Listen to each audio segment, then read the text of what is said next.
네, 여러분 안녕하세요. 노가당TV입니다. 자, 오늘은 많은 질문을 받는 것 중에 하나가 지방사립대를 졸업하시는 저희 구독자분들께서 지방사립대의 건축공학과나 토목공학과를 졸업을 했는데 대기업 건설사 입사가 가능하냐라는 질문을 많이 주십니다. 실제적으로 그게 가능한 이유에 대해서 오늘 한 3가지 정도로 분석을 해서 여러분들께 조금 설명을 드리고자 영상을 준비를 했습니다.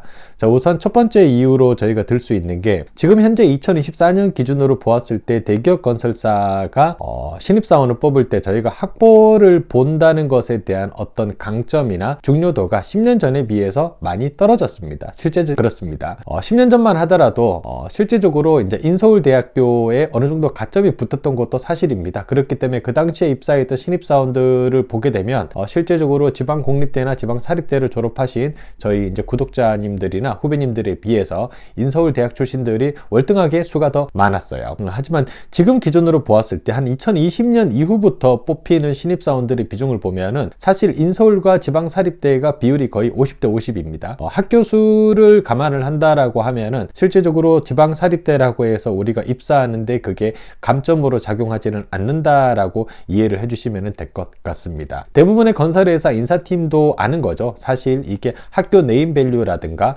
어떤 학벌의 위주, 즉 공부를 잘해서 좋은 대학을 갔다고 해서 회사에 입사했을 때 좋은 신입사원이 되는 것은 아니다라는 것을 이미 어느 정도 여러 가지 케이스를 통해서 알게 된 사례다라고 이해를 해주시면 될 것 같습니다. 그리고 두 번째는 지금 같은 경우는 실질적으로 대부분의 대기업 건설사가 대부분의 매출의 어떤 상승분을 해외에서 올리고 있습니다. 그렇기 때문에 사실 학벌보다도 더 중요한 스펙 중에 하나로 인식되는 것이 바로 외국어 성적입니다. 제가 얼마 전에 영상을 올려드렸던 이테크 건설 채용 공고 같은 경우도 보면 실제적으로 우대 조건의 토스나 오픽 성적이 IH 이상일 경우 우대를 하겠다라는 문구가 들어가 있습니다. 거기에 학점에 대한 부분은 일체 언급이 안 되어 있죠. 자, 그렇기 때문에 지금 현재 지난 한 10년 동안 국내 공사에서 돈을 벌었던 대부분의 건설회사들이 해외 쪽에서 돈을 벌기 위한 매출을 쌓아 올리고 있습니다. 2023년 현재 영업이익이 발표가 되었는데 삼성물산하고 현대건설만 올랐어요.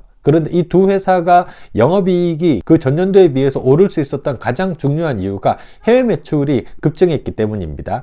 그렇기 때문에 실제적으로 학벌보다는 영어 성적이나 또는 제2외국어 성적으로 인한 강점을 지원자분들이 가지고 가셔야만 입사를 하는데 큰 도움이 된다라고 이해를 해주시면 될 것 같습니다.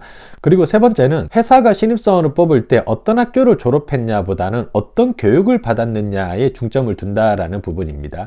최근에 일본 건설회사 같은 경우는 플랜트 쪽의 인원을 뽑을 때 플랜트 양성과정 교육을 이수한 사람에게 우대 조건을 걸겠다라는 부분을 많이 언급해 놓기도 하고요. 실제적으로 해건협이라든가 플랜트 협회에서 실시하는 교육 또는 현대건설 기술원 교육 같은 어떤 실무와 직접적으로 연결되어 있는 교육을 이수하신 분들이 신입사원으로 지원을 하실 때 어느 정도 큰 강점을 가지고 도움을 받고 있습니다. 그렇기 때문에 우리가 똑같은 전공을 배우는데 어느 학교에서 배웠냐보다는 실제적으로 직무와 연결되어 있는 부분을 교육을 받고 그것을 통해서 직무에 대해서 얼마만큼 이해하고 있냐. 예를 들어서 건축직으로 지원을 한다. 그러면 건축 시공직이 현장에서 어떤 일을 하는지를 실질적으로 본인이 직접 설명을 할 수 있고 그것을 잘하기 위해서 내가 어떻게 하겠다라고 하는 부분까지가 설명이 되는지 여부를 통해서 우리가 신입사원으로 뽑을지 아닐지를 결정을 한다라고 이해를 해주시면 될 것 같습니다.